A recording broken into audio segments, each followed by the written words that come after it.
You will renew your vows to the crown, or you will step aside for someone worthy of standing beside the Alpha King." Lady Seraphina's voice rang through the great hall, clear and sharp as shattered glass. Nora felt every eye in the room turn toward her, hundreds of pack members and visiting dignitaries watching, waiting, judging. Her fingers instinctively moved to the small silver locket at her throat, the one she never opened, the one that held a truth she had buried so deep even she sometimes forgot it existed. Matthias stood at the center of the raised dais, his massive frame rigid, his jaw clenched so tightly she could see the muscle jumping beneath his skin. The Alpha King. Her mate. The man she had loved since she was 12 years old, and he had been a kind-faced 15-year-old boy who brought her stolen cookies from the manor kitchen. The man who did not remember her at all. The silence that followed Seraphina's declaration was deafening. Nora's heart hammered against her. Ribs. Each beat a painful reminder of 3 years of careful distance, 3 years of sleeping in separate chambers, 3 years of polite smiles and formal greetings, while her soul screamed for the connection she could not allow herself to want.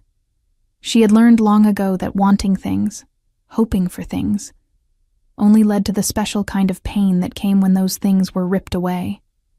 The moon goddess had a cruel sense of humor, binding her to the one person she had spent 13 years trying to forget.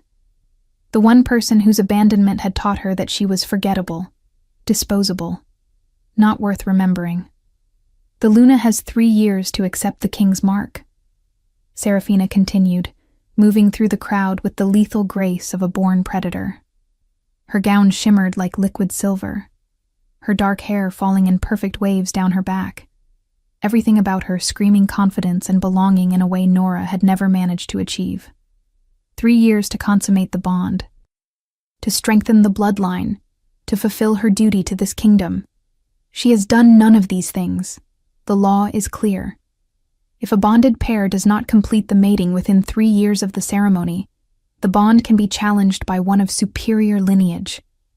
She turned, her ice blue eyes finding Nora across the sea of faces. "I am that challenger." Nora forced herself to stand perfectly still, to keep her expression neutral, even as her world tilted sideways. She had known this was coming. Seraphina had been circling for months, appearing at court functions with increasingly transparent excuses, positioning herself near Matthias at every opportunity, making sure everyone saw how well she fit into the role Nora had never quite managed to fill. The whispers had started weeks ago. The Luna who would not accept her king, the cold mate who kept the most powerful alpha in the realm at arm's length, the orphan girl who had somehow tricked fate into giving her a position she clearly did not deserve. Enough. Matthias's voice cut through the murmurs rippling through the crowd, low and dangerous, carrying the weight of absolute authority that made even the strongest alphas in the room lower their eyes. "This spectacle ends now, Seraphina. You overstep." But there was something in his tone that made Nora's chest tighten, something that sounded almost like resignation, like a man who had finally grown tired of fighting a battle he could not win. He had not looked at her once since. This confrontation began. 3 years of marriage, and he still could not bear to meet her eyes for more than a few seconds at a time. "I overstep?" Seraphina's laugh was musical, practiced, designed to charm rather than offend. "I follow the ancient laws, Your Majesty. Laws that exist to protect the throne, to ensure strong leadership, to prevent exactly this kind of weakness from infecting the royal line." She gestured toward Nora with one elegant hand, the movement somehow managing to be both dismissive and pitying. "Look at her. She stands there like a ghost, like she is already gone. She does not want you, my king. Anyone with eyes can see it. She flinches when you enter a room. She makes excuses to avoid your presence. She wears your ring, but refuses your mark. How long will you allow this rejection to continue? How long will you let her make a mockery of the mate bond in front of the entire kingdom?" The words landed like physical blows, each one finding a target because each one was true. Nora did flinch when Matthias entered a room, but not for the reasons they thought. She did avoid his presence, but not because she found him repulsive. She did refuse his mark, but not because she did not want it with every fiber of her being. She had built these walls deliberately, carefully, brick by brick over 3 years of marriage to a man who looked at her with polite distance, who touched her only when protocol demanded it, who had clearly forgotten the scared little girl he had once promised to come back for. If he did not remember her, then this bond meant nothing. It was just fate's cruelty, throwing her into the path of the one person whose abandonment had shaped her entire life.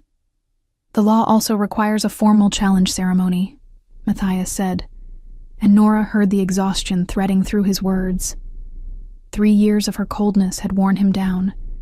She could see it in the set of his shoulders, in the way he held himself apart even from his own Beta and Gamma, who stood flanking the throne, the most powerful Alpha King in generations, and she had made him feel unwanted in his own home.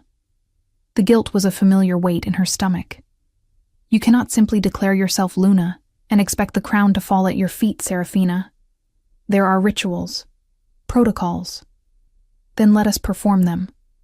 Serafina moved closer to the dais, her smile sharp and triumphant. Tonight, under the full moon, let the entire court witness as I prove my worth to stand beside you, and let your current Luna prove hers. She turned back to Nora, and there was genuine curiosity in her expression now, the look of a predator trying to understand prey that refused to run. Unless she finally admits what we all know, that she never wanted this bond, that she has been looking for an escape since the moment the moon goddess cursed her with a mate far above her station. If you are enjoying this story, do not forget to leave a like and subscribe to the channel for more emotional stories like this one. Nora felt the words forming in her throat, the denial that would sound hollow even to her own ears. But before she could speak, before she could force herself to play this role one more time, her fingers tightened reflexively on the locket at her throat, and the delicate chain, worn thin from 13 years of constant wear, finally snapped. She felt it give way, felt the slight weight of the silver locket drop, and then there was the sharp crack of metal hitting marble, the sound impossibly loud in the expectant silence of the great hall. The locket struck the floor at her feet, and the tiny clasp, weakened by time and touch, released. It fell open like a broken heart. Nora moved without thinking, dropping to her knees so quickly her formal gown tangled around her legs. She reached for the locket with shaking hands, desperate to close it before anyone could see, before the secret she had protected for so long could be exposed to hundreds of curious eyes. But Matthias was faster. He crossed the distance between them in 3 long strides, his alpha speed making him nothing but a blur of motion. And when Nora's fingers touched the cool metal of the locket, his hand was already there, covering hers, stopping her. She froze. It was the first time he had touched her skin to skin in months, maybe longer. The contact sent a jolt of electricity up her arm, the mate bond singing with joy at even this small connection, and she hated how much her body responded to him, how much it wanted more. "Let me," he said quietly, and there was something in his voice she had never heard before, something raw and almost pleading. His hand remained over hers for a moment longer than necessary, warm and solid and real, before he carefully lifted the locket from the floor. Nora wanted to snatch it away, to run from this hall in this moment and this terrible exposure that was about to happen. But her body would not obey. She knelt there on the cold marble, watching as Matthias brought the open locket closer to his face, watching as his expression shifted from confusion to recognition to something that looked like devastation. Inside the locket was not a photograph, though many had speculated over the years about what she kept hidden there. Instead, there was a small piece of yellowed paper, folded so many times the creases had become permanent scars in the parchment. Matthias unfolded it with careful fingers, and Nora watched his eyes move across. The words written in a child's careful handwriting. She knew what it said. She had memorized every word 13 years ago. "Dear Matt," Matthias read aloud, and his voice cracked on the name. The hall had gone completely silent now, everyone straining to hear.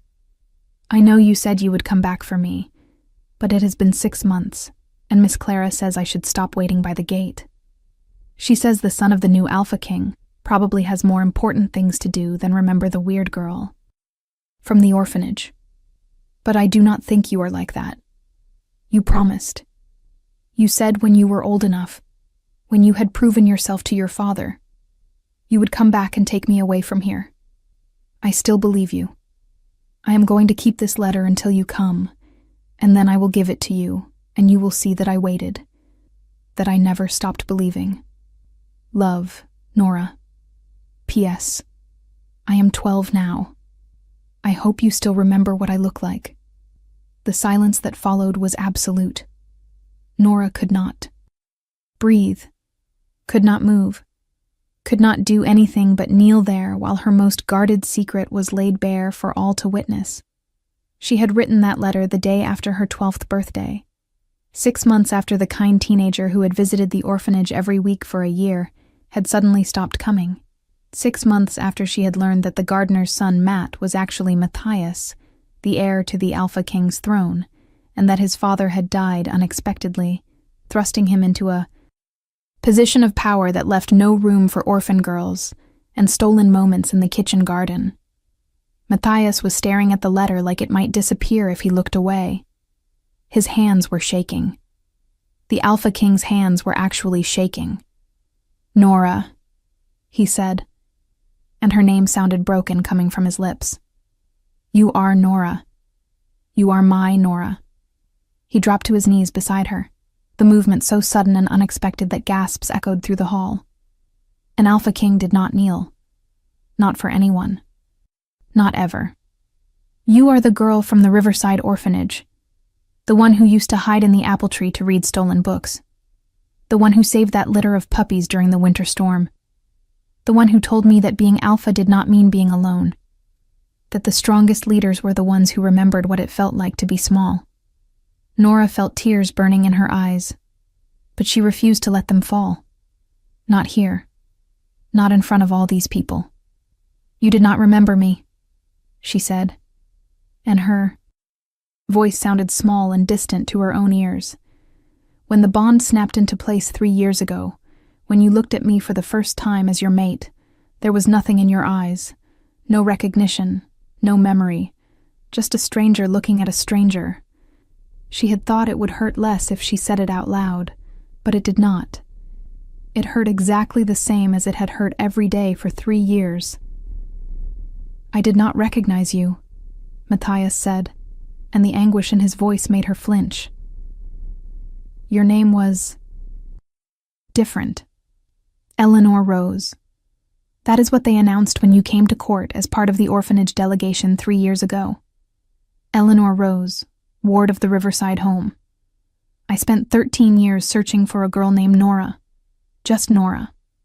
No last name, no family. I searched every orphanage in the kingdom. I sent investigators to the Riverside home 4 separate times, asking for any records of a girl named Nora who would have been there between ages 10 and 13. They told me no such child existed. They said their records were complete. The words hit her like a physical blow. They changed my name when I turned 13, Nora heard herself say. The new headmistress said Nora was too plain, too common. She said if I was ever going to be adopted, I needed a proper name. Something that sounded like it belonged to someone worth wanting. The old wound throbbed, fresh as the day it had been inflicted. I fought her for months, but eventually I stopped. It was easier to become Eleanor Rose than to keep explaining why I wanted to stay Nora when Nora was just the name of a girl nobody came back for. Matthias made a sound low in his throat that was pure pain. I came back, he said fiercely. 6 months after my father died, as soon as I had stabilized the kingdom enough to leave for a few days. I went back to the orphanage. But you were gone. They said you had been moved to another facility. but they would not tell me where. Privacy laws. Protection of minors. I tried. Everything. I used every contact, every favor owed to the crown. I searched for 13 years, Nora. 13 years. When the mate bond snapped into place and I looked at you, I saw a stranger. A beautiful stranger who looked at me with such coldness that I thought perhaps the moon goddess was punishing me for something. I never imagined, never even considered, that you could be the girl I had been searching for all this time. Nora shook her head, unable to process this, unable to make it fit with the narrative she had built over 13 years. You did not seem to care, she whispered. When we were bonded, when the ceremony was complete, you just looked relieved that the political necessity was handled. You never tried to know me. You never asked about my past. You just accepted my coldness and kept your distance. Because you made it clear that was what you wanted, Matthias said. And she could hear the frustration and hurt bleeding through his carefully maintained control. From the first moment, you flinched away from my touch. You arranged separate chambers before I could even suggest we share a space. You attended every function and played the perfect Luna in public. But the moment we were alone, you disappeared. What was I supposed to do? Force my attentions on a woman who clearly found them unwelcome? I thought perhaps you had someone else, someone you loved before the bond. I thought the least I could do was give you space to grieve for the life you had. Wanted and lost. The Great Hall had disappeared. There was nothing but the two of them kneeling on cold marble, years of misunderstanding and pain stretched between them, like a chasm neither had known how to cross. Nora realized with a sharp stab of clarity that they had been circling each other for 3 years, both protecting themselves from rejection, both convinced the other did not want them, both too afraid to reach across the distance and risk having their hearts broken again. I thought, you did not remember me, Nora said again, because it was the only truth that mattered. I thought I was so insignificant that even 13 years later, even bound as mates, I was not worth remembering. So I built walls. I made myself cold. I told myself that if I did not let you in, it would not hurt so much when you eventually found someone better, someone worthy of being remembered. Matthias reached out slowly, giving her every chance to pull away, and cupped her face in his hands. His touch was gentle, reverent, and Nora felt her carefully constructed walls beginning to crack. You were never insignificant, he said, and his voice was rough with emotion. You were the girl who taught me that power without compassion was just cruelty. You were the reason I became the kind of alpha who built schools and hospitals instead of just expanding territory. Every decision I made as king, I made asking myself what the brave little girl in the apple tree would think of me.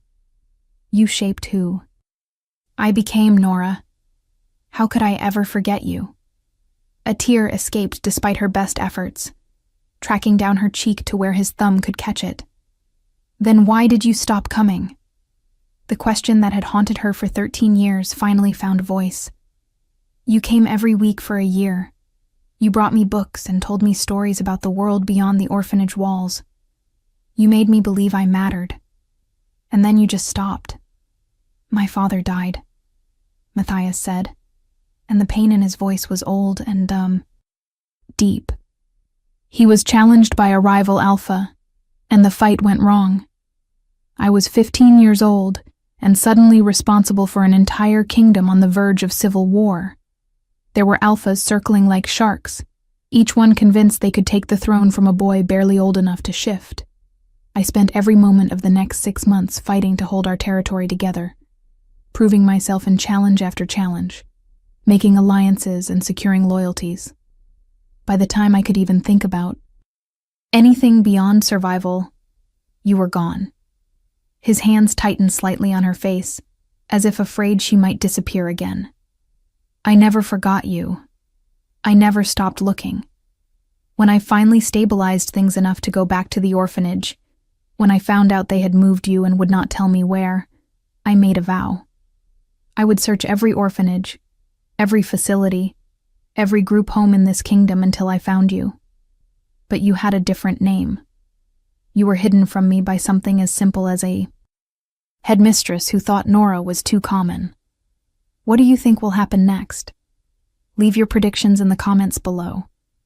Nora felt something breaking inside her chest, something that had been frozen solid for 13 years. "We are both fools," she said, and a laugh escaped that sounded more like a sob. "We have been married for 3 years, living in the same palace, sleeping in rooms 20 feet apart, and all this time, we were the same 2 children who used to hide in the garden and make wishes on stars. I wished for you," Matthias said softly. "Every single star. I wished to find the girl who made me want to be better than my father. The girl who looked at me like I was just Matt, not the future Alpha King."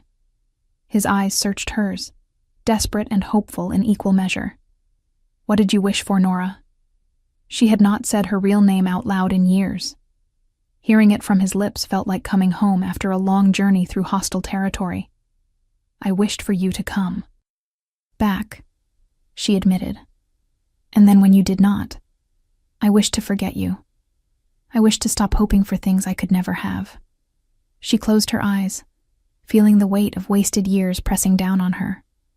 "I am still wishing for that second one. It has not worked yet."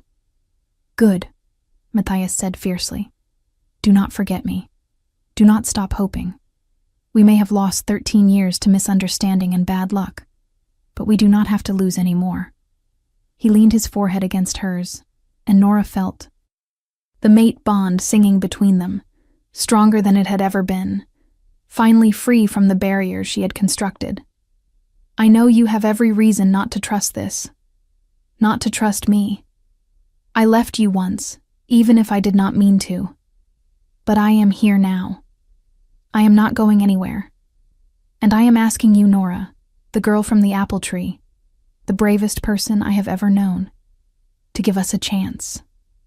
A real chance."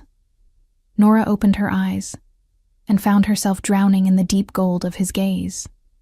She could see the boy he had been and the man he had become. The kindness was still there, buried under layers of responsibility and power, but still present, still real. "I do not know how," she admitted. "I have spent so long protecting myself that I do not remember how to be vulnerable." "Then we will learn together," Matthias said. "We will take it slowly. We will rebuild what we had and create something new. But please, Nora, please do not ask me to let you go. Not when I finally found you again." Chatter. Sound of slow, mocking applause shattered the moment. Serafina stood at the edge of the dais, her beautiful face twisted with disdain. "How touching," she said, her voice dripping with sarcasm. "A tragic tale of lost love and childhood promises. It makes for wonderful theater, Your Majesty, but it changes nothing. The law is still the law. 3 years without consummation. 3 years without accepting the Alpha's mark. These facts remain unchanged regardless of how sweetly you reminisce about the past." Matthias rose to his feet in one fluid motion, pulling Nora up with him, keeping her hand clasped firmly in his. "You are right," he said, and Nora felt her heart sink. But then he continued, "The law does allow for challenges, so let us proceed with the ritual. Tonight, under the full moon, you wish to prove yourself worthy of being Luna?" His voice took on an edge of steel that made even Serafina falter slightly. "Then prove it. But know this, you are not challenging some cold arrangement. You are challenging a bond that has existed for 13 years, long before the moon goddess made it official. You are challenging the one person in this world who made me believe I could be more than my father's son. You are challenging my mate in every sense of that word. And I do not think you are prepared for what that means." Serafina's smile never wavered, but Nora saw the flash of uncertainty in her eyes. "I accept these terms," she said smoothly. "The challenge will take place at moonrise. All traditional trials will be observed. The court will bear witness." She turned her gaze to Nora, assessing her with new interest. I hope your childhood romance has prepared you for what comes next, Eleanor. Or should I call you Nora now? It hardly matters. A name cannot change what you are. An orphan playing dress-up in a crown that does not fit. Before Nora could respond, before she could summon the kind of cutting reply that would make Serafina's smirk falter, Matthias stepped forward, putting himself partially between them. You will address the Luna with respect, he said quietly. But there was a growl underlying his words, the unmistakable warning of an alpha defending his mate. Whatever game you think you are playing, Serafina, whatever political maneuvering brought you to my court with these challenges, understand that you have just made this deeply personal. I suggest you prepare yourself well. The trials are not kind to those who come to them with arrogance instead of genuine strength. Serafina dipped into a mocking curtsy, her eyes glittering with something that might have been anticipation or might have been malice. I will see you both at moonrise, she said. And then she swept from the great hall, her entourage of noble supporters trailing behind her like the wake of a particularly venomous ship. The crowd began to disperse slowly, whispers rising like a tide, the story of what had just transpired already being reshaped and embellished for later retelling. Nora found herself alone with Matthias for the first time in months, standing in the middle of the great hall, while servants moved around them with careful deference. She was acutely aware of his hand still holding hers, of the warmth of his skin against hers, of the mate bond humming contentedly at the contact. 3 years of starvation made this simple touch feel almost overwhelming. What are the trials? She asked, forcing herself to focus on the practical, rather than the emotional chaos swirling inside her. I have heard rumors, but the texts on Luna challenges are restricted in the Royal Library. Matthias's jaw tightened. With good reason, he said grimly. Luna challenges are rare because they are dangerous. The trials test everything. Physical strength, magical ability, strategic thinking, and the depth of the mate bond itself. There are 3 challenges. The first is combat, a physical contest between the 2 women, witnessed by the full court. It is not meant to be a fight to the death, but injuries are expected and accepted. Nora felt her stomach drop. She had some basic self-defense training, the kind every pack member received, but she was not a warrior. She had never been in a real fight in her life. Serafina, on the other hand, came from a bloodline of warrior alphas. She had probably been training since she could walk. The second trial is a test of magic, Matthias continued, watching her face carefully. Each challenger must demonstrate their connection to the pack, their ability to channel the moon goddess's power, and their capacity to protect the kingdom. It is overseen by the high priestess and is considered the most unpredictable of the 3 trials because magical ability can manifest in unexpected ways. I am not particularly strong magically, Nora admitted. I can feel the pack bonds when I concentrate, and I have some basic abilities, but nothing extraordinary. She had always assumed her lack of power was just another sign of how unsuited she was for the role fate had thrust upon her. The third trial is the most important, Matthias said, and something in his voice made her look up sharply. It is a test of the mate bond. Both challengers must enter a shared vision space with the Alpha King. It is a form of mental magic that reveals the truth of the connection. The bond that proves strongest, most genuine, most capable of sustaining the partnership required of the ruling alpha pair wins. This is why Luna challenges are so rare. Most challengers withdraw before this trial because the truth revealed in that space cannot be hidden. If there is no genuine bond, if the connection is political or superficial, it becomes obvious to everyone watching. Understanding dawned.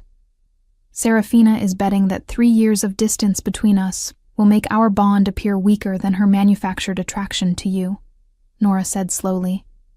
She is gambling that the truth revealed will be 2 strangers bound by fate, but not by genuine connection. That is what she believes she will find, Matthias agreed. She has no idea what we really are, what we have been to each other since we were children. He raised their joined hands, pressing a kiss to her knuckles that sent sparks of electricity racing up her arm. But Nora, I need you to understand something. These trials are dangerous. People have died in Luna challenges. If you want to withdraw, if you want to simply walk away from this, I will not blame you. I will find a legal way to end the bond without the trials. You do not owe me this fight. Nora stared at him, at this man who was simultaneously a stranger and the most familiar person in her world. 3 years of marriage, and this was the first time he had ever really looked at her like this. Like she was precious. Like she was worth protecting. Like she was the girl he had searched 13 years to find. The walls she had built around her heart had cracks running. Through them now. Deep fissures that let light and warmth seep through in ways that both terrified and exhilarated her. You would let me go? She asked softly. After everything we just learned? After finding out that we have been each other's lost hope for 13 years? You would just let me walk away? Matthias's expression was anguished. I want you to stay more than I have ever wanted anything, he said roughly. But I want you to be safe more than I want you to be mine. If fighting Serafina puts you at risk, if these trials could hurt you, then I would rather spend the rest of my life alone than watch you suffer for a bond you never asked for. There it was. The boy who had brought cookies to an orphan girl. The teenager who had taught her that being powerful did not mean being cruel. The man who had shaped his entire rule around principles taught to him by a child he barely knew. He was offering her an escape, a way out of this mess without shame or failure. He was putting her safety above his own happiness, above his own needs, above even the sanctity of the mate bond. If you want to see how this story ends, make sure you are subscribed with notifications on. No, Nora said, and she felt something settle in her chest, something that felt like certainty for the first time in years. I am not walking away. Not from you. Not from us. Not from the girl I used to be who believed in wishes and promises. She took a breath, feeling the words align with a truth she had been running from for 3 years. I have spent 13 years convinced I was not worth remembering, not worth coming back for, not worth loving. I built my entire identity around being forgettable. But you remembered me, Matthias. Even when you did not know it was me, you were still searching. That means something. That changes everything. Nora. He breathed her name like a prayer, and she saw hope kindle in his eyes, fragile and bright. I am terrified, she admitted. I have no idea how I am going to survive combat with a trained warrior, or prove magical strength I do not have, or bare my soul in front of the entire court during the bond trial. But I am more terrified of walking away and spending the rest of my life wondering what we could have been if I had just been brave enough to try. She squeezed his hand, marveling at how right it felt to touch him, without the weight of misunderstanding between them. You taught me something when we were children. You said that being brave did not mean being unafraid. It meant being afraid and doing the thing anyway. So that is what I am going to do. I am going to be terrified and fight anyway. For us. For the children we were. For the future we could have. Matthias pulled her into his arms so suddenly she gasped.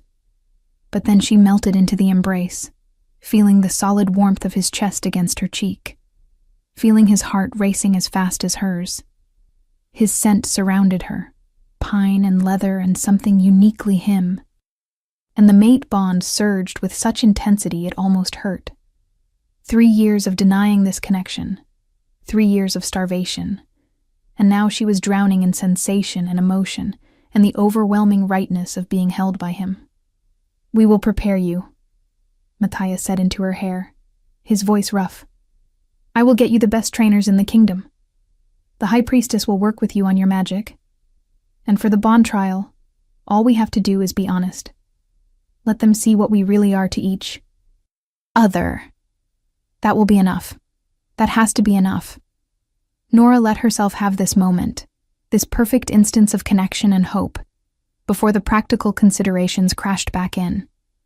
"How much time do we have?" she asked, not moving from the circle of his arms. "Until moonrise," Matthias said grimly. "About 8 hours. It is not enough time to prepare for any of this properly, which is exactly why Serafina pushed for the trials to happen tonight. She knows you are unprepared.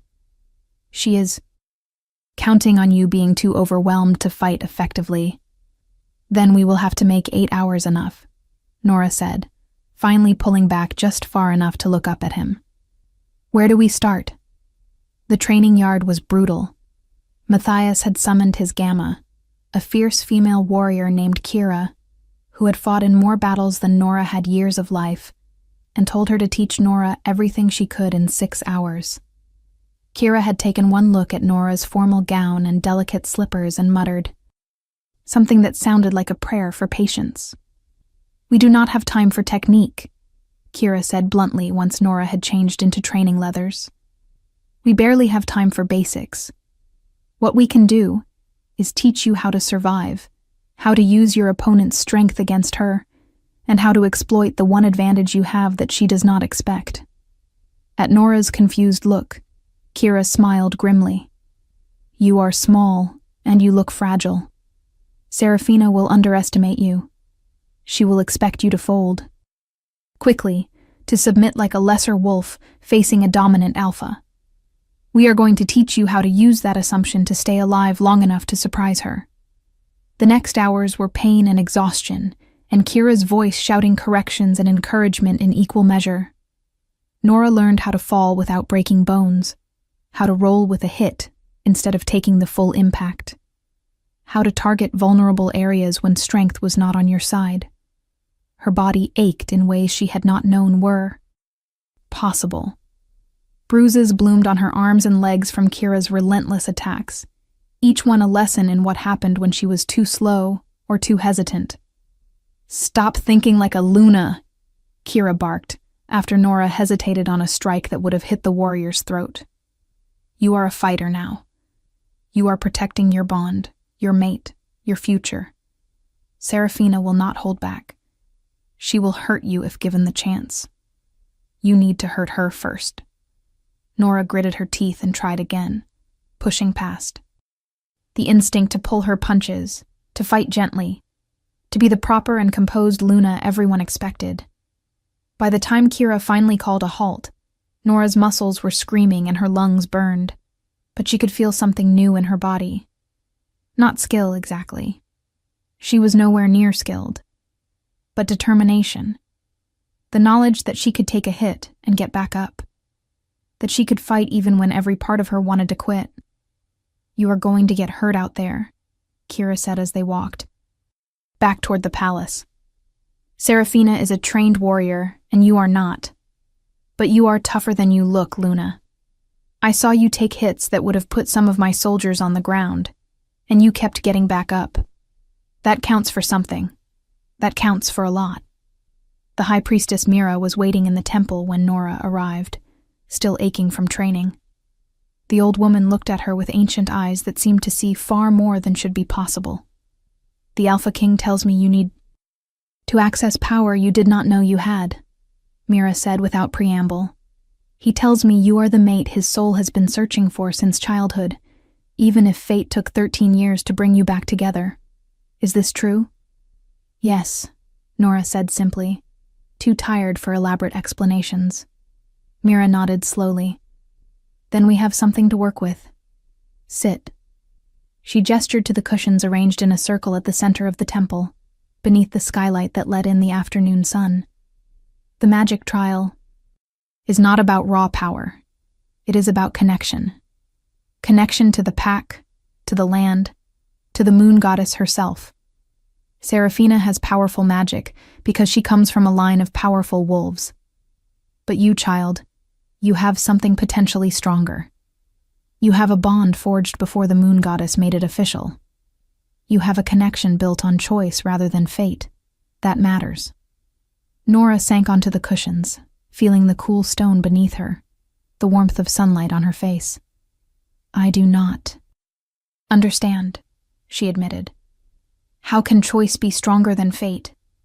Fate brings people together, Mira said, settling across from her with the ease of someone who had spent centuries in this exact position.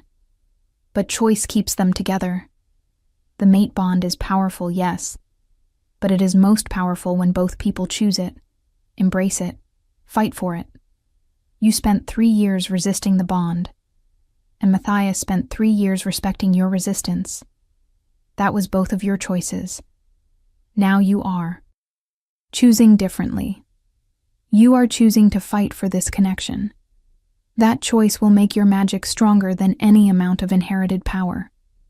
They spent the next 2 hours in meditation, with Mira guiding Nora through exercises designed to strengthen her awareness of the pack bonds, to feel the thousands of threads connecting her to the wolves who called Matthias their alpha, and by extension, called her their Luna. Nora had always felt these bonds dimly, like background noise she had learned to ignore. But as Mira taught her to open herself to them, to really feel them, she was overwhelmed by the sheer intensity of it.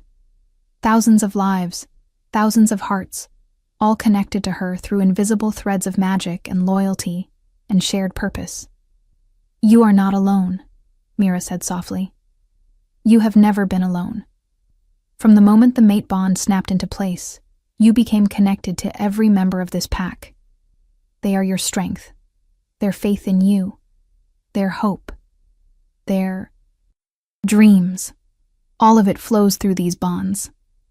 In the magic trial, you will need to channel that power to show that you can protect and strengthen these connections. Can you feel them now? Really feel them?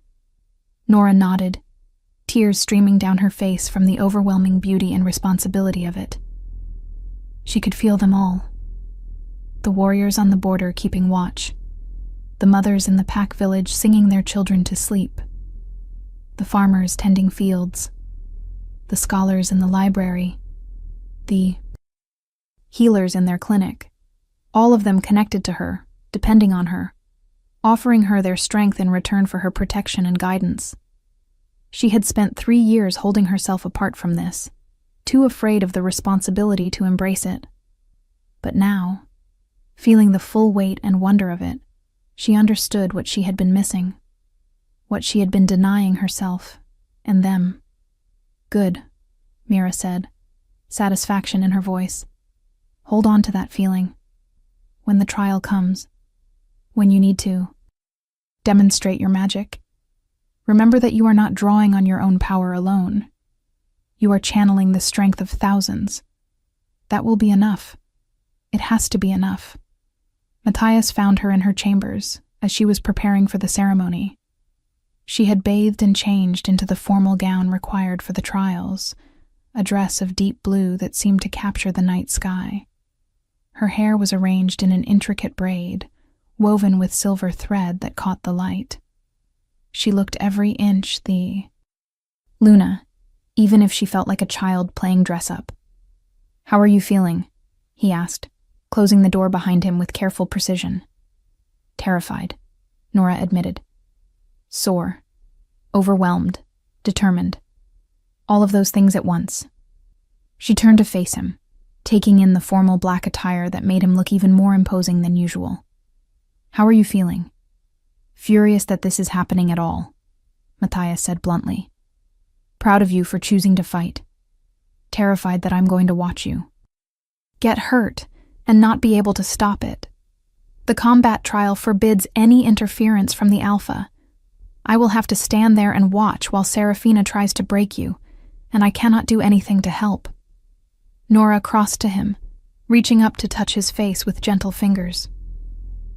The gesture felt natural now, right in a way it never had before. "You have already helped," she said softly.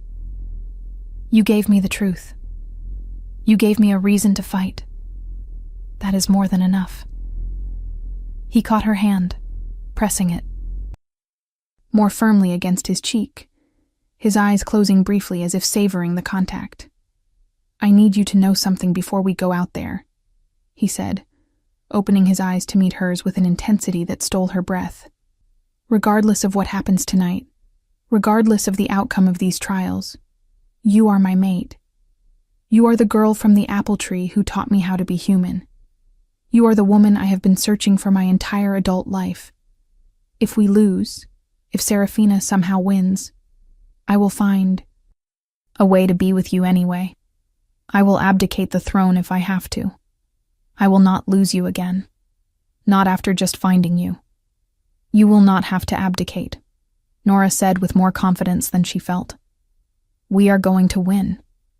We have to win, because the alternative is unthinkable. She took a breath, gathering her courage. I have something I need to say before we face this. Something I should have said 3 years ago if I had not been so consumed by my own pain and fear. Matthias waited, his full attention on her, and Nora felt the weight of words she had never allowed herself to speak.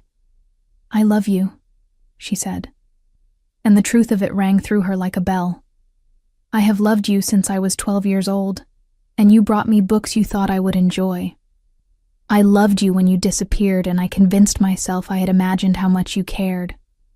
I loved you when the mate bond snapped into place and I thought you did not remember me.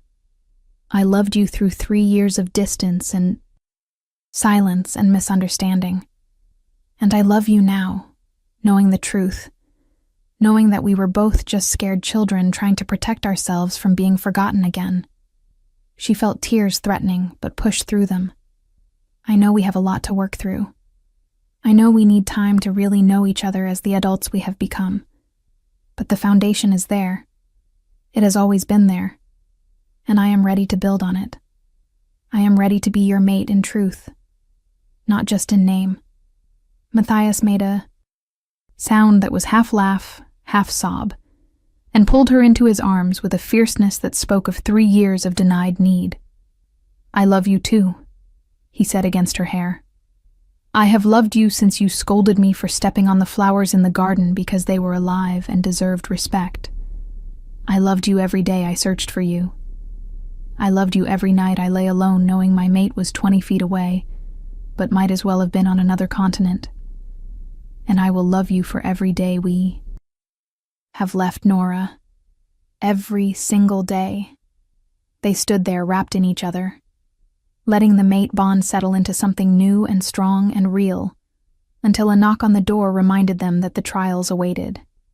It was time to face Serafina, time to prove their bond in front of the entire court, time to fight for the future they had just admitted they both wanted. The ceremonial grounds were packed with wolves from across the kingdom, all gathered under the rising full moon to witness the Luna trials.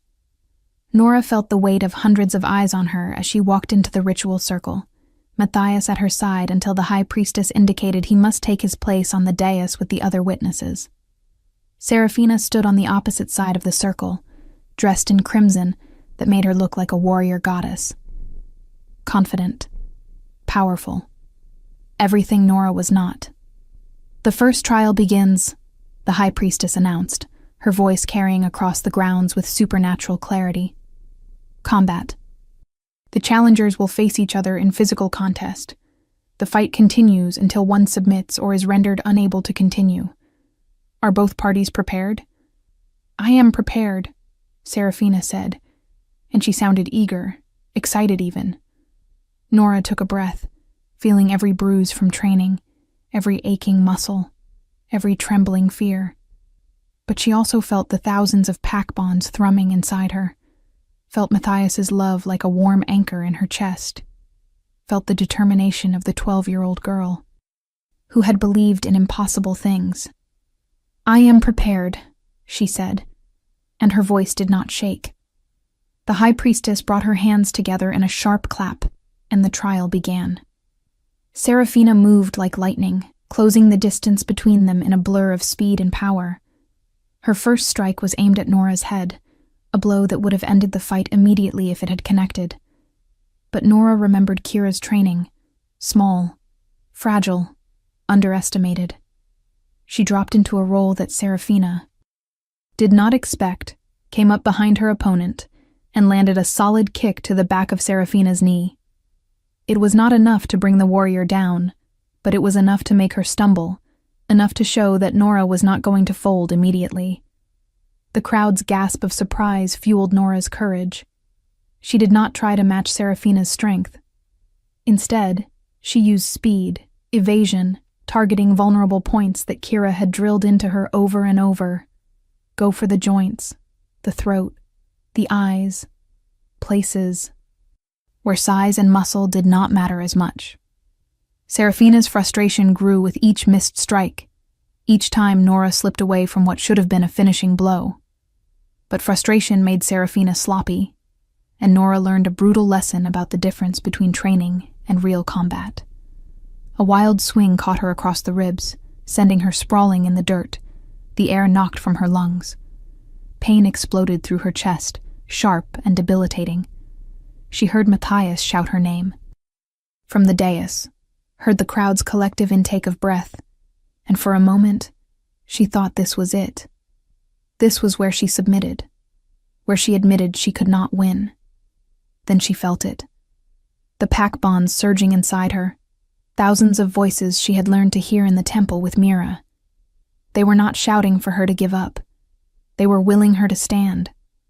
She could feel their faith, their hope, their strength flowing into her through those invisible threads. She was not alone. She had never been alone. Nora forced herself to her feet, ignoring the screaming protest from her ribs. Serafina's eyes widened slightly, surprise cracking through her confident facade. "You should stay down," Serafina said, circling like a predator. "You are outmatched. Accepting defeat now will save you further pain." "I have been accepting defeat for 13 years, Nora said, tasting blood where she had bitten her tongue. "I am done with that. If you want me to submit, you are going to have to. Break me first." What followed was brutal. Nora took hits that made her vision blur, that sent her crashing to the ground again and again. But she kept getting up, kept fighting, kept surprising Serafina with the kind of dirty tactics that Kira had taught her. A handful of dirt to the eyes, a strike to the throat when Serafina got overconfident, using her smaller size to slip inside the warrior's guard and land blows to vulnerable areas. She was losing. She knew she was losing, but she was not, making it easy. The turning point came when Serafina, frustrated and angry at being made to work so hard for her victory, made a mistake. She overextended on a punch, putting too much force behind it, leaving her balance compromised. Nora saw the opening and took it without thinking. She dropped low, swept Serafina's supporting leg, and used the warrior's own momentum to send her crashing to the ground. Before Serafina could recover, Nora was on her, one hand at her throat in the traditional submission hold. "Yield," Nora gasped, her own body shaking with exhaustion and pain. For a long moment, Serafina stared up at her with genuine shock. Then something shifted in her expression. Respect, perhaps, or maybe just acknowledgement that she had underestimated her opponent. "I yield the first trial," she said clearly, and the crowd erupted. Nora rolled off of her, collapsing onto her back in the dirt, trying to remember how to breathe around her damaged ribs. She had won. Somehow. Impossibly, she had won the combat trial. But there were still 2 more challenges to face, and she had used everything she had in this one. Matthias was there suddenly, kneeling beside her despite the rules about non-interference. The trial was over. He was allowed. His hands were gentle as they checked her for serious injuries, his face a mask of barely controlled rage and pride and fear. "You are insane," he said roughly. "You are absolutely insane, and I have never been more proud of anyone in my entire life." "Ribs," Nora managed, wincing as he probed the injury. "Maybe cracked, but I will live." She let him help her to sitting, leaning against him shamelessly. "1 down, 2 to go." "You need a healer," Matthias said urgently, but Nora shook her head. "No time. The trials must be completed in one night once they begin. We continue or we forfeit.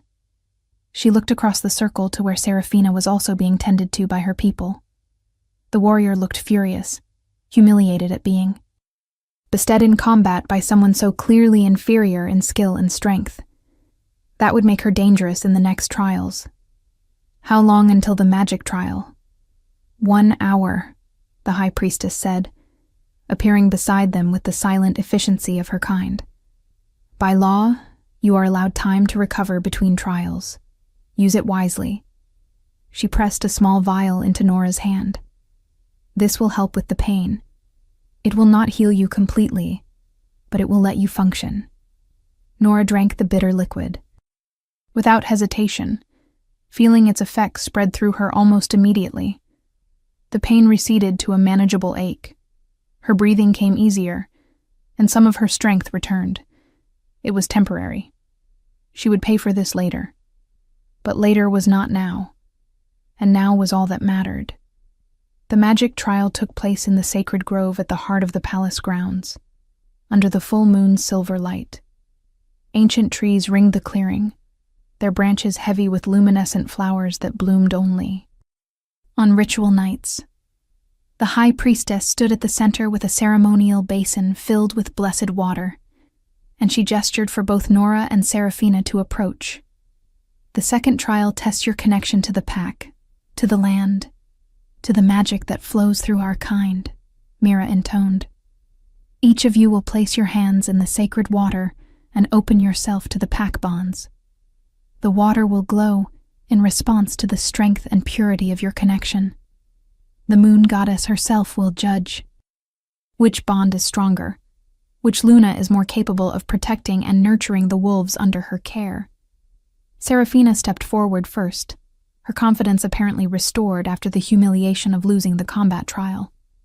She plunged her hands into the water with dramatic flair, closing her eyes in concentration.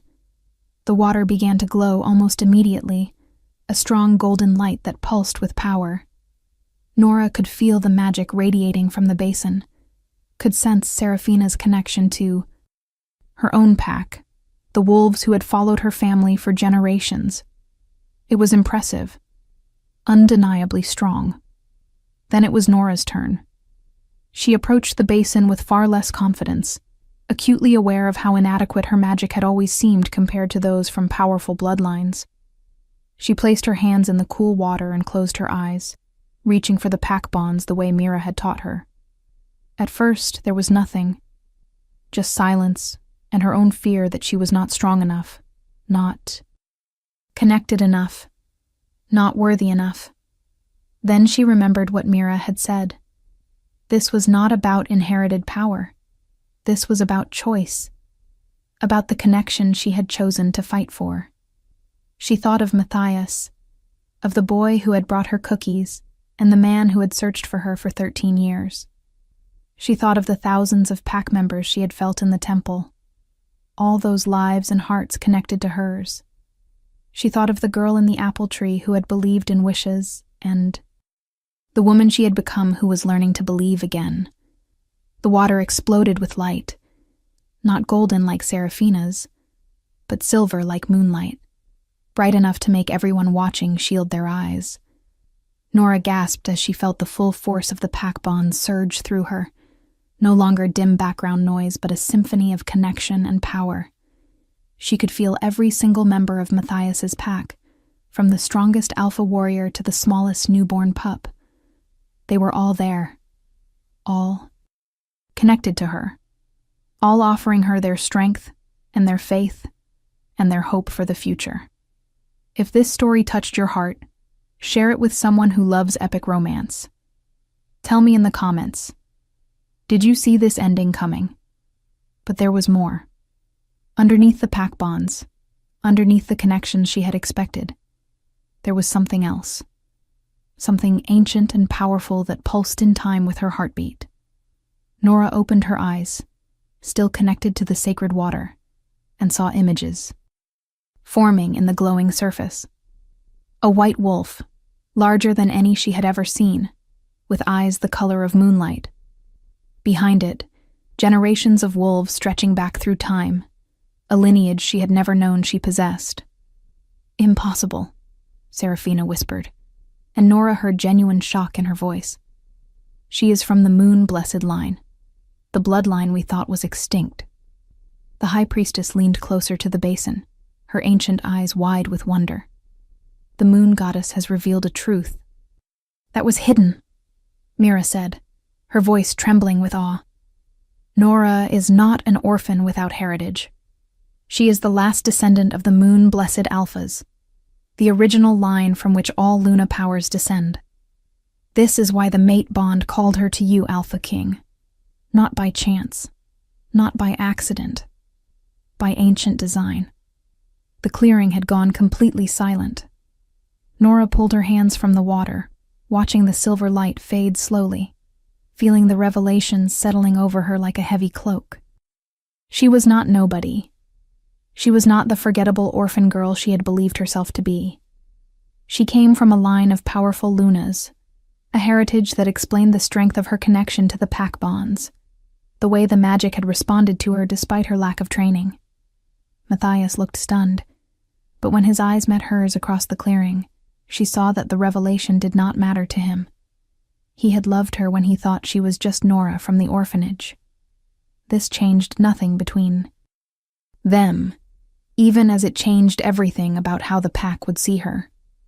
"The second trial is complete," the high priestess announced. "The magic has spoken clearly. Both challengers possess strong connections, but Nora's bond to the pack and her newly revealed heritage give her the advantage in this trial. The score stands at 2 victories for Nora, none for Serafina." She turned to the warrior woman. "Do you wish to proceed with the third trial, knowing that you have already lost 2 of 3? "Challenges?" Serafina's face was pale with shock and fury.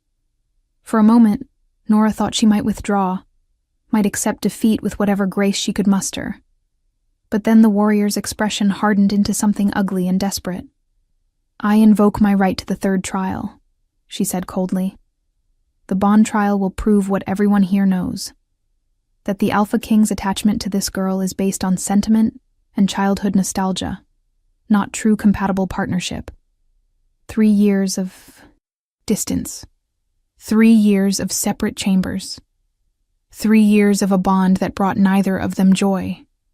That is what the vision space will reveal." Matthias's growl was audible even from across the clearing. "You do not know what you are talking about," he said, his voice low and dangerous. "You have no idea what Nora and I have been to each other, what we are now. This trial will be your final humiliation, Serafina. I suggest you prepare yourself for that truth." The bond trial required all 3 participants to enter a shared vision space, a form of mental magic that would lay bare the truth of their connections to each other and to the pack. It was overseen by the high priestess and witnessed by the entire court through a magical projection that would show the vision to everyone gathered. There would be no hiding, no pretending, no walls to protect them.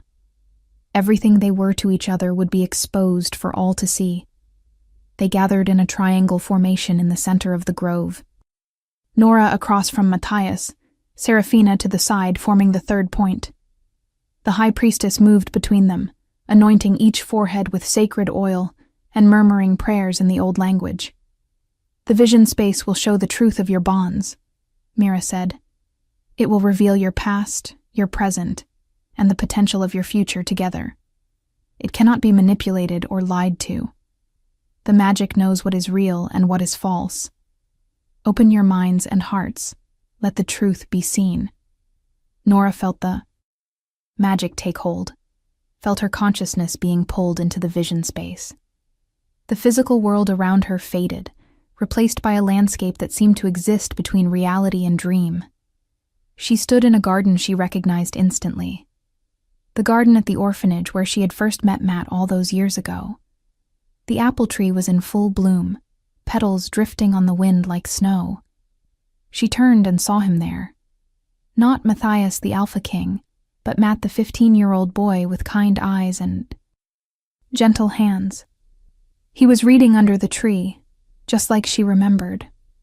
And there, climbing through the branches above him, was a 12-year-old girl with wild hair and dirt on her dress, hiding from her chores with a stolen book.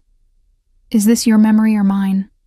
Nora asked, and her voice sounded young, echoing the girl in the tree.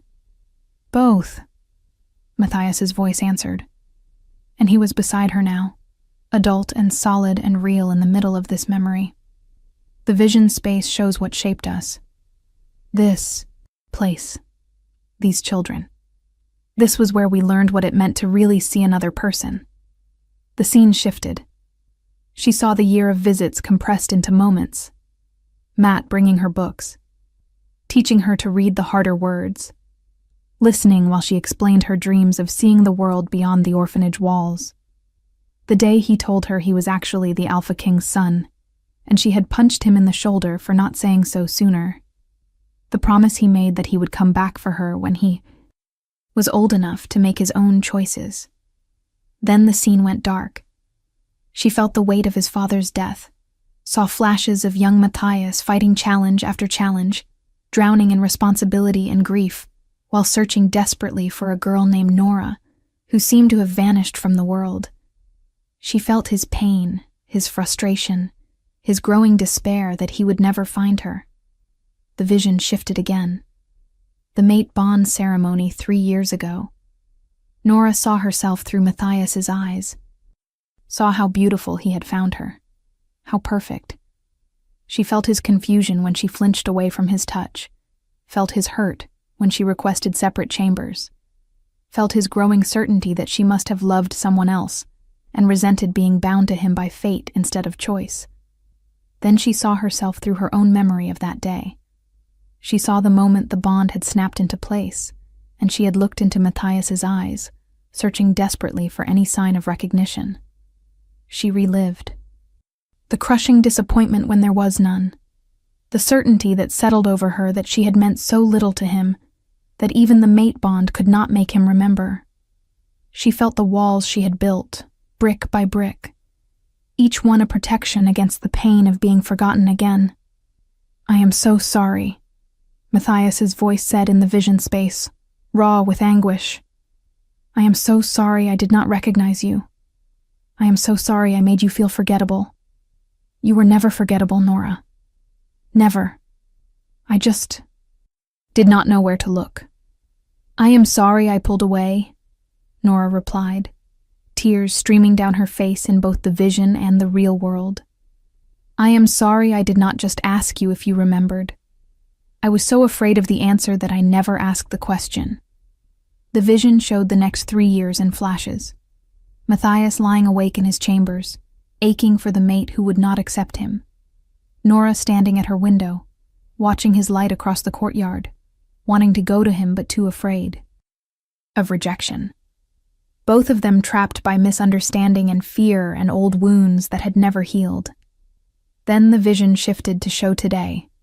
The locket falling, the truth revealed, the walls finally crumbling. It showed their confession in her chambers, the love they had finally admitted, the future they had chosen to fight for, and it showed what could be, potential futures spinning out from this moment.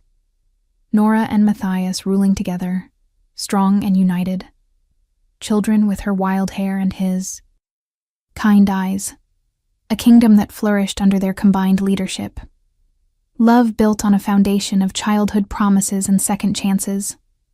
Serafina's presence in the vision space was like a discordant note in a symphony. Nora could feel her trying to insert herself into the narrative, trying to show an alternate future where she stood beside Matthias instead. But the magic rejected it. There was no truth in those visions, no real bond to build on.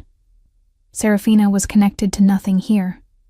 She was an outsider trying to force her way into a story that had been written long before she arrived.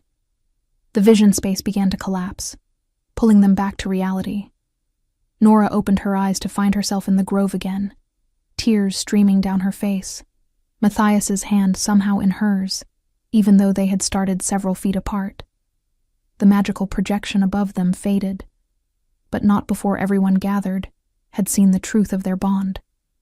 the childhood connection, the years of searching, the misunderstanding that had kept them apart, the love that had survived despite it all. The high priestess spoke into the heavy silence. "The vision has shown the truth," she said, and her voice was thick with emotion. "The bond between Alpha King Matthias and Luna Nora is true and deep and powerful. It was forged in choice before fate confirmed it. It survived 13 years of separation and 3 years of misunderstanding. It is a bond capable of sustaining this kingdom and these people." She turned to Seraphina, and there was pity in her ancient eyes. "Your challenge has failed. The trials have proven beyond doubt that Nora is the rightful Luna. Do you accept this judgment?" Seraphina looked shattered.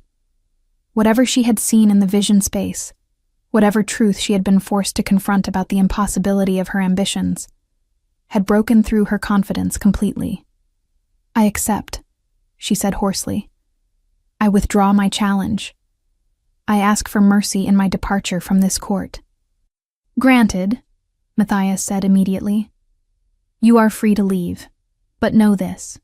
If you or anyone else ever challenges my mate again, the mercy will not be extended a second time." Seraphina bowed deeply, the gesture full of genuine defeat. And then she was gone, her supporters trailing behind her in shocked silence. The crowd began to disperse slowly, murmuring among themselves about the revelations they had witnessed. But Nora barely noticed. She was focused entirely on Matthias, on the way he was, looking at her like she was the only person in the world. "Take me home," she said softly. Not to her chambers, not to the separate spaces they had maintained for 3 years. "Take me to our home, together." Matthias swept her into his arms despite her protest that she could walk, carrying her through the palace like she weighed nothing. She rested her head against his chest, listening to the steady beat of his heart, feeling the mate bond singing with contentment at finally being allowed to connect them properly. They passed servants and guards and nobles, all of whom quickly looked away, giving them privacy for this moment. When they reached his chambers, Matthias set her down carefully, mindful of her injured ribs. The room was larger than hers, more luxurious, but it felt warm rather than intimidating. She could see pieces of him everywhere. Books stacked on tables, maps of the kingdom spread across a desk, a pair of worn boots by the door that made him seem suddenly human and accessible. "I have dreamed of having you here," Matthias admitted, closing the door behind them. "Every night for 3 years. I would imagine what it would be like if you just walked through that door and decided to stay. What we would talk about. How we would rebuild what we had. What it would feel like to hold you without you pulling away. You do not have to imagine anymore," Nora said, reaching up to cup his face in her hands. "I am here. I am staying. And I am never pulling away again." He kissed her then, finally, after 3 years of careful distance and denied longing. It started gentle, almost hesitant, as if he was afraid she might disappear if he pushed too hard. But Nora had spent 13 years waiting for this, had spent 3 years denying herself this, and she was done with hesitation. She deepened the kiss, pouring all her love and need and determination into the contact, and felt him respond with equal intensity. The mate bond flared between them, stronger than it had ever been, fueled by acknowledged love and chosen commitment. Nora felt it settling into place properly for the first time. All the barriers she had built finally dissolved. This was what it was supposed to feel like. This connection, this certainty, this sense of being exactly where she belonged. "I want your mark," she said when they finally broke apart, both breathing hard. "I want everyone to know that I chose this, that I chose you, that we chose each other." Matthias's eyes flashed. Gold, his wolf rising to the surface at her words. "Are you sure?" he asked roughly. "This cannot be undone. The moment I mark you, we are bonded completely. Forever." I have been yours since I was 12 years old, Nora said simply. The mark is just making it official. He guided her to the bed, his touch reverent and careful. The marking was a sacred moment, a completion of the bond that would tie them together in ways that went beyond ceremony or law. When his teeth sank into the juncture of her neck and shoulder, Nora felt the bond snap fully into place, felt the final wall between them dissolve. She could feel his emotions now as clearly as her own. His love, his relief, his absolute certainty that this was right. When it was done, when they lay tangled together in the aftermath of finally accepting their bond completely, Matthias pressed a kiss to the fresh mark on her shoulder. I found you, he said softly. After 13 years, after searching everywhere, after almost giving up hope. I found you. We found each other, Nora corrected, running her fingers through his hair. 2 lost children, who became 2 lost adults, and then finally found their way back to each other. That is our story. That is what the vision showed. Not fate bringing us together, but choice keeping us together despite everything trying to pull us apart. I love you, Matthias said, and the words felt sacred in the quiet of their shared space. The girl in the apple tree, the woman who fought Serafina with cracked ribs and no training, the Luna who connected to the pack bonds stronger than anyone I have ever seen. The last of the moon-blessed line. I love every version of you that has ever existed, and every version yet to come.